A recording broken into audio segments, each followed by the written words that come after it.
Good evening, everyone. I am thrilled to be hosting this panel tonight. The topic is leadership in the public sphere, and we will have two great women to help us out to discuss and understand and maybe map out the future. We have Congresswoman Dina Titus and May Zanni. Hi, Congresswoman. Let me just make a few introductions. Congresswoman Dina Titus was born in the great state of Georgia, but represents the first congressional district of the great state of Nevada.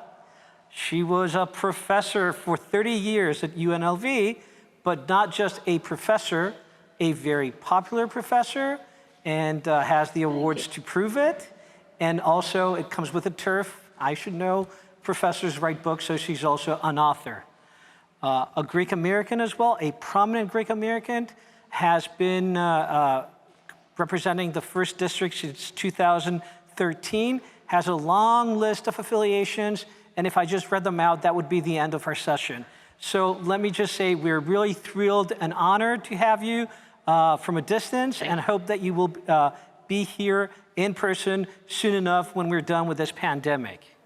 And I have here also the indefatigable and irrepressible May Zanni, who is the president and co-founder of Women Now, basically the best feminist organization in Greece, and is also a special advisor at the office of the Greek Prime Minister. So I have to say this is a great panel, and I would like to start with Congresswoman Titus.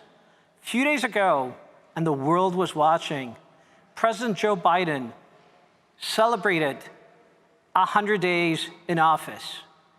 And this is sort of like the equivalent of the State of the Union address. And what was really striking was who was behind him. He went, Madam Vice President and Madam Speaker of the House.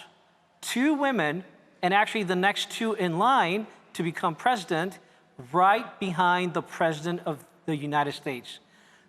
This was not only a moment in history, but a historic moment. And I would like to start by asking you if you think that this represents a real turning point or is an outlier, and if you see some wider significance in this very iconic moment. Well, first, Professor, thank you so much for having me. Evkaristo, and Kalispera to everyone who's participating. It's quite an honor to be on the panel with Ms. Zanni, and I, like you, hope we can be together soon in person. Yes, that was quite a moment, and that picture will become iconic of the two women standing behind the president. You know, when I first ran for office in 1988, I was one of just two women in the state Senate. There weren't a lot of women there, and even today we are underrepresented. You know, we're 50% of the population, only about 25% of the Congress. The notion used to be that it took fire in the belly to get elected, and women, on the other hand, had buns in the oven. So we had a lot of things that kept us back. But that is now changing. There are more women's movements, there are more women candidates, and more women getting elected. Little girls can now look up there and see people in power who look like them and say, yes, I can do that. So you saw a number of women running for office. Hillary Clinton came close, a woman speaker. So I believe we are on a new trajectory. And it's not just in the United States, it's all around the world, especially in some countries where they have quotas for the number of women who are getting elected. Your ambassador to the United States is a woman. We meet often. And so I'm optimistic that you're going to see change. And when women succeed, we all succeed. Fair enough, and let's hope that truly happens. I now turn to May, and May, I want to ask you, we're going to do some origin stories. You co-founded a great organization. How did you guys come up with the idea? What was the rationale? And what is it exactly that you're doing? Thank you, Aris. It's great to be here and explain why Women Act was set up. We established Women Act 4 years ago. There are 8 co-founders. The idea came to me on a trip to To the States, actually. There you go. Exactly. I was lucky enough to do the State Department IVLP program, International Visitor Leadership Program, and my program was Women in Public Service. So we went around a few states and we saw those great networks of women in the public sphere. And when I returned to Athens, I thought, why don't we get these at all in Greece? And I was lucky enough to find others feeling the same way, that it was time.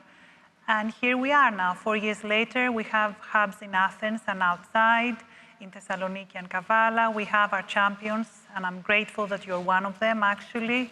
We have women ambassadors of our cause. We have our leadership academies helping women run for office. We also have monthly meetings where we have amazing women speak to us and inspire everyone.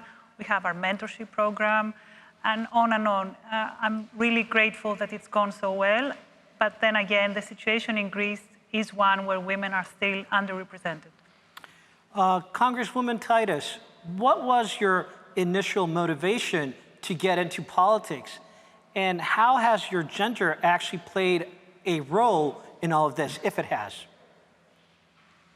Well, in real life, as you said, I was a professor, and I was a professor of political science. And so at one point I decided, you know, I teach this, I study it, I write about it, why not try it? I figured if I won, that would be great, but even if I lost, I would have great experiences to bring back to the classroom. I also grew up in a pretty politically active family. My grandfather came from Greece, and he owned a restaurant like so many Greeks in the United States, and had a big table in the back of the room where a lot of folks came across the street from the courthouse and sat around drinking coffee and talking politics. So I guess it was just genetic. It's interesting, though, like I said, there weren't many women in politics in Nevada when I first ran. And there was one occasion where a senior gentleman kind of reached over and tapped me on the knee and said, "Let the good old boys handle this." Well, of course, that was not what I was going to do. I felt like that if women were kept out of the process, you lose 50% of the talent, 50% of the brains, 50% of the commitment. We need to have a voice at the table. And not only having women there change how the process works, because we have to work harder and be smarter than men to accomplish anything, but it also changes the agenda. And if you want issues that affect women discussed, like child care or domestic violence or women's health, you need to have those women's voices heard. Fair enough. Did your gender actually, I was struck by what you said, let the good old boys, and I'm sure we have versions of that in Greece galore. Are the good old boys still a factor when a woman wants to enter the public sphere, or has that been now different? Has there been enough progress on this front? It's definitely still a factor, but we've made progress. Women now are seen as very good candidates, less likely to get into trouble and have scandals, for example. They also work harder. Men like to play golf and talk strategy. Women will sit around the kitchen table with their friends or fellow school teachers or people in their book club and make plans to walk precincts so they'll actually get the work done. Used to be harder for women to raise money, but that's now changed because there are organizations like Ms. Zanni has in Greece, like Emily's List, that will help to fund women who are just getting started. So that's helped close that achievement gap as well. I'd like to shift the conversation a bit to Greece now. And while I was preparing for this, it did occur to me, I found out that there's something called the Gender Equality Index. And I went to the 2020 version of it. And there in the European Union countries, Greece was dead last. Now you can say, okay, that means there's only one way to go and that's up. But still being last is not something to be proud about. So I'm not sugarcoating anything. And I'd like to ask Ms. Zanni, why is this the case? What is going on? Can you talk a little bit about this? Sure. Agreed, the last place is not something to be proud of, though I will point out that the 2020 Gender Index actually has data from 2018. So there, for starters. Greece is the last. I think we're 52 average, and the EU average is 67. So there is indeed a big gap there. I'm more concerned about one of the issues discussed is power. And over there, we only score 27%, which is really low. And that is where women in the public sphere, this is where the data refers to. For example, we have 332 municipalities and only 19 mayors. Although we know hundreds of women who are working in the municipalities, which means that they do all the work, but they don't run for office. We also don't have enough women in parliament, we don't have enough women in government, and so on and so on. We did having the first female president of the Republic. Sure. Now that's something which is a game changer, especially for the younger generations. The fact that we have girls now growing up for whom this will be normal to become the president of the Republic will be an option. Why not? Sure. And this is where the power of role models is very important, which we don't have enough. We're very concerned about, for example, now here in Delphi this year, there are more women. We want to see more and more women in panels. That's why we're doing this campaign called No More Manels, whereby we ask the biggest organizations in the country and think tanks to pledge that they will have more women, because we believe that we need women to be up there discussing, having opinions, rather than just listening and then saying, I can't do this, I can't run for anything. I'd like to bring here as evidence a conversation I had with my 6-year-old daughter. I was telling her the other day that Greece, the president is a girl, I said, and the prime minister is a boy. And she turns to me and says, Daddy, that's fair. And I think that's exactly the message that has to be going out to young girls and young women, that there's some degree of justice. Now, Congresswoman Titus, you are very proud of your Greek-American heritage. You wear it as a badge of honor. You've been very active. So I was asking Zanni a question about Greece, and I'd like to ask you, in what ways has your Greek-American heritage played a role in your professional and political career? So it's not just gender, it's also you're a Greek-American. How has that fit into your career? Well, you're right. I am very proud of that. I wish my grandfather were alive to see me today. I just can't imagine his heart would swell knowing that his Greek granddaughter, was in Congress. I'm a member of the Greek caucus. It's not very large. We need to elect some more Greeks. And also a Greek-Israeli caucus, which is more focused on business, energy, those kinds of issues with Greece, Israel, and Cyprus. When I grew up in a little town in South Georgia before I moved to Nevada to teach, we were about the only Greeks in the whole town. And you had to drive 150 miles to Jacksonville, Florida, just to get Kalamata olives. And there was no church, no Greek school. I just learned to say, Sagapo and Elalo and do this a lot. Unfortunately, I wish I could speak the language. But my grandfather was very proud to be an American. He epitomized the American dream. He came over and worked as a dishwasher, worked his way up, had his own restaurant. Actually, he was in Columbus, Georgia, and carried the food down to the little White House to feed Roosevelt. So he was a good Democrat, as am I. And I think he just passed on to me the need to give back to the community, to not take for granted the privileges and freedoms and rights that we have in this country, and to get the most out of life. And you put those three things together, and it's kind of a natural path to getting involved or running for office. So I always talk about that. I'm associated with a Greek church here. We were instrumental in getting some of your wonderful iconographers over to paint to the church. It's just something that I sing with my heart, and then I try with my brains and with my hands to do things in Congress that promote those interests. That's really wonderful. And as a follow-up question, since we have you here, I was wondering if you would care to make a few comments about how does the Greek American community change, or how has it been changing in the past few decades? And you mentioned there are not that many Greek Americans in politics, although Greek Americans tend to be very prominent given their small numbers. Why do you think that is the case?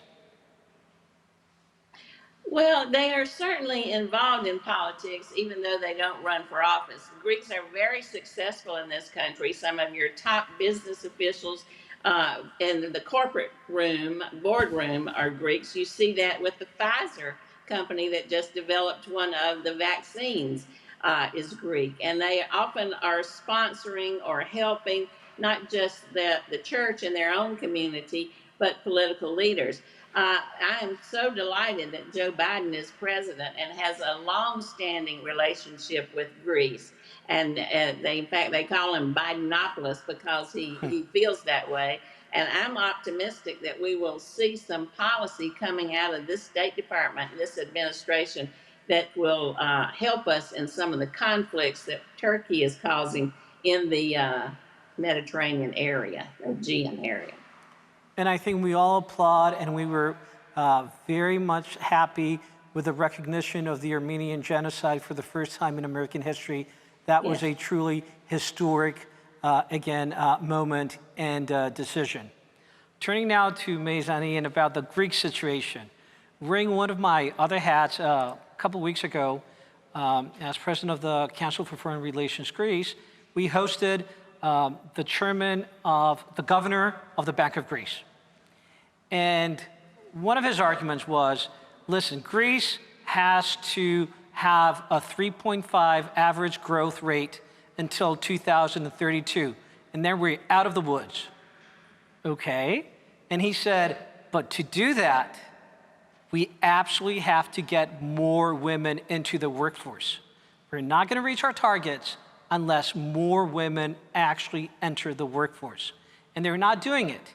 And I would say probably for good reasons, but I was wondering if you'd like to talk a little bit about why is this the case, and how can you actually create a situation where more women enter the workforce and Greece is saved?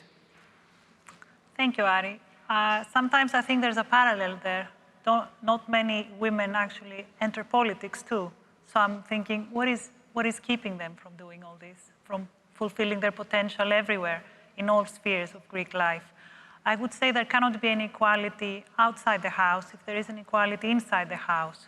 So it's very important that we're beginning to see this discussion going on in Greece about childcare, paternity leave, and measures that the state is taking that will bring equality and will make women have a choice if they want to go to work and if they don't want to go to. I think most of them, though, do, and they're restrained by their family situation many times.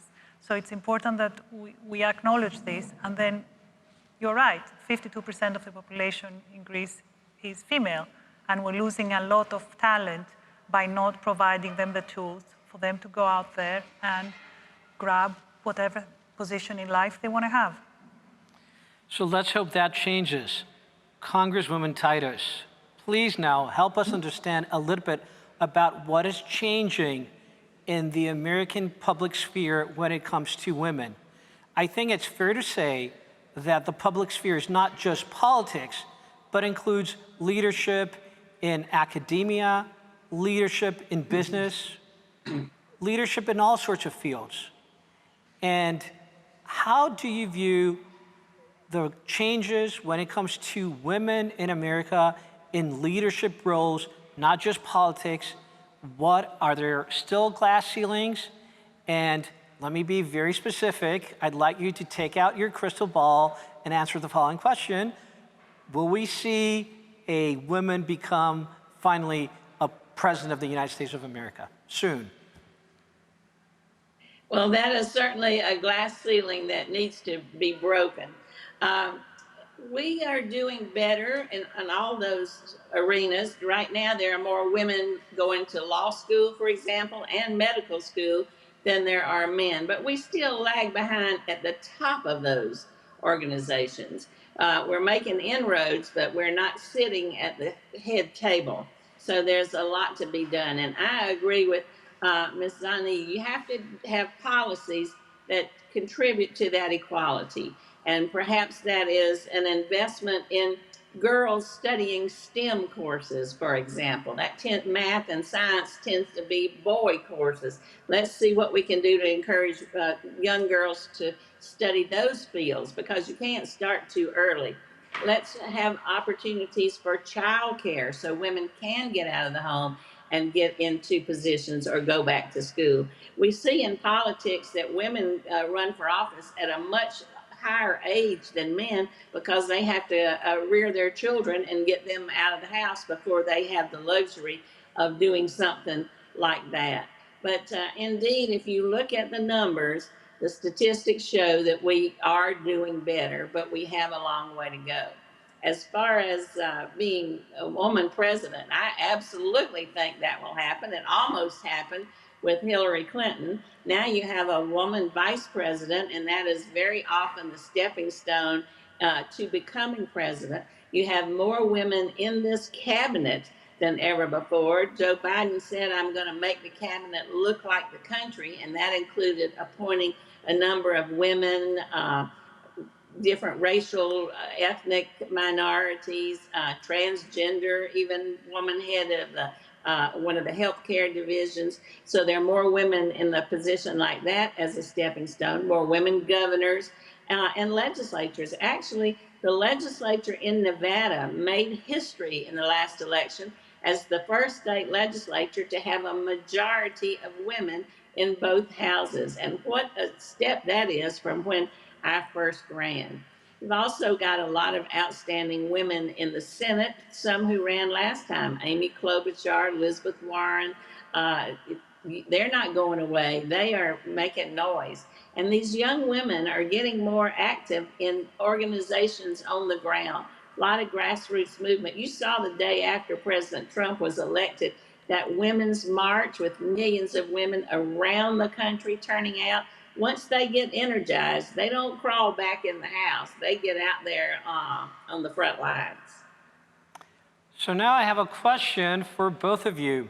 I'd like you to take out your magic wands and think the following. You can change one or two policies in your respective countries. You just do that and they change. What would be the number one and number two things that if you could change, you would, in order to help get a more equitable participation of women in the public sphere, in leadership positions? Let's start with Ms. Zanni on this one. You have a magic wand, and you can change two policies. I thought Women Act was magic until now. So there.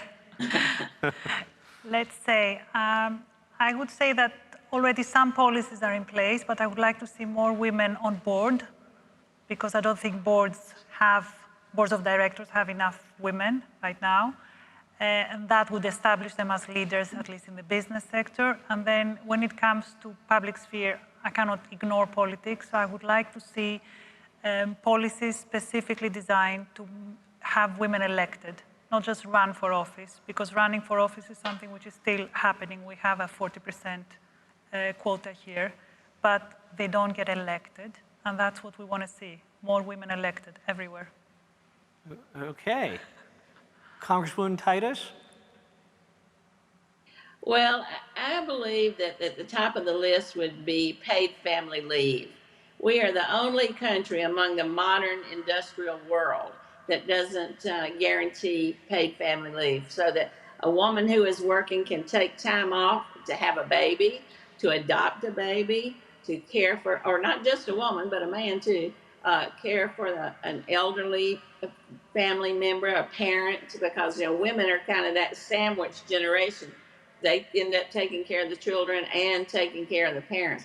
And so if you can have paid family leave so they could do that and then come back to their job like most places in the world provide, that would be a great step forward. And that's something that we're looking at as part of the big bill that we're working on right now in Congress to help us get out of this pandemic and this economic slump. Women were the ones who were the hardest hit by the pandemic. They worked the low-end jobs, so they couldn't work from home because they're at a cash register or they're cooking in a fast food place. They couldn't take that time off. They didn't have health insurance. They had to take care of the children who are going to school from home. So if some way we can help those folks get back on their feet, and family leave as part of that picture, be a great accomplishment. And you think this might actually happen? Well, it will pass out of the House. Our fight will be in the Senate. Okay. I'd like to make an observation and then maybe move towards a final question for both of you. But my observation, and I'd like to see if you agree or disagree, is that in general, when we look at leadership situations, be it in politics, in business, in academia, and you take a snapshot of who the leaders are, in many ways, I think this reflects realities probably 20 years ago, because it takes a good 15, 20 years, there are exceptions, to reach the top, maybe a little bit more, to climb the greasy pole, so to speak. And so when we look at leadership positions, it's really who entered this line of work usually 10, 20 years ago. So in that sense, the progress that we're seeing today might not reflect what is happening on the ground level, on the starting level, and that is actually, in my view, our source of optimism. But I would like to have your opinion on whether this is valid or not. You're much more, both of you are better experts than I am on this. Congresswoman Titus? Well, I think you're right. It's just like with a sports team, you have to build a bench. But young women today aren't as patient, perhaps, as they used to be, and they're willing to work hard. So I'm hoping that 10 to 20 year timeline will be compressed, and we'll see the results quicker than we have in the past. Me? I agree, and I would also point out that right now women feel that this pandemic hit us particularly hard, and the reason they do so is because it has. And looking at that, there's more need for help right now from all actors, civil society, state, and everyone, to get women back on track. Okay. And now a question for both of you. A young woman or a woman, any woman, has a dream to be in a position of leadership in the public sphere. That is her dream. Doesn't have to do with age, it has to do with dreaming, and it has to do with goals. But I think it also has to do with advice. So what advice would you give, and you can be a little bit more specific, to a woman in the United States and to a woman in Greece who has as her goal leadership in the public sphere, to make it? What would you advise her? Congresswoman Titus? I'll defer to Ms. Okay. Then I'll, yes. Well, I would advise her, first of all, to get a great solid base of friends and family who are going to stand by her, however tough and ugly things may get, because politics is very personal at times, and women fear that, and they shouldn't. They should get challenged by that.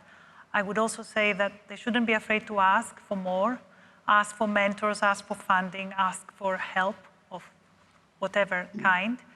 And the third thing I would suggest to someone running would be to come to Women Act, actually, and we'll be delighted to help her run and join us, really. Okay, that's good advice. Congresswoman Titus.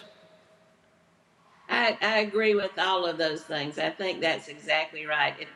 I just think that young women, the world is their oyster. If they are determined, they can make anything happen. But I think you need to remember that you can't do it by yourself. And finding a mentor or a family member or a partner, somebody who will be with you on the good days and the bad days, and who can move you towards your goal is, I think, very important. And the second thing is just put yourself out there. Don't be afraid to get out of your comfort zone. And if you're working on a campaign, do the errands, lick the envelopes, lick the stamps, stuff the envelopes, because in politics, one day you're on the low end and the next day you may be the candidate. So just don't be afraid to put yourself out there, but always have that fallback support system, and you can get it done. I think that the only thing stopping you would be your own hesitation.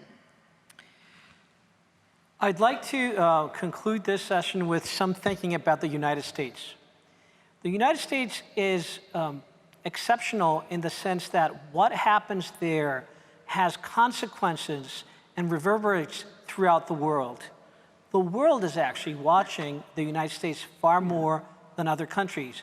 And the United States is very open, and so you can actually see what is going on, unlike, say, China. So what is happening? It's an important country, and what happens there has an effect on other countries, including Greece. So I'd like Congresswoman Titus to conclude this session by telling us a little bit about where she thinks the United States is heading and what effect might that have in a country like Greece. Well, I think you're right that people do look to the United States, and we have set a standard for ourselves that we try to promote around the world. Unfortunately, the last 4 years have just been terrible, and they have affected our image abroad. We have pulled back from our oldest and dearest allies. We have turned everything into transactions. Our State Department has been pretty much emasculated, and so we are not revered like we have been in the past. That, I think, is Biden's objective. The president and his Secretary of State are already reaching out to renew those ties, to restore the character of our country. So it's not just do as I say, but do as I do here at home as well. And I think you're going to start to see that change. I sit on the Foreign Affairs Committee, and everybody who comes to see me eventually gets around to saying, if the United States is not there, Russia is only too willing to move in politically and China economically. And we just can't let that vacuum occur, because we need to promote human rights and rule of law around the world, and we also need to do it here at home. This is well said, and I'd like to say that this panel has made me feel more optimistic about the future. Not only because Greece has a female president and has an organization like Women Act, not only because so many women are now prominent in the United States in the public sphere, but because this is now very much part of the public agenda. Be it No More Manos, be it this panel tonight, the societies in Greece, in Europe, in the West are thinking in terms of how can we actually make progress when it comes to women in the public sphere, women in the workforce. The fact that this is on the agenda, to me, suggests that inevitably we're going to have progress, more progress in the years to come, and it's going to be a better world for women in the coming decades. This has been a delight, a thrill, an honor for me to be involved in this panel. Congresswoman Titus, thank you so much, and we would love to see you in person in Greece sooner rather than later. And Zanni, congratulations on the great work that you're doing. Keep it up. Thank you very much. Thank you.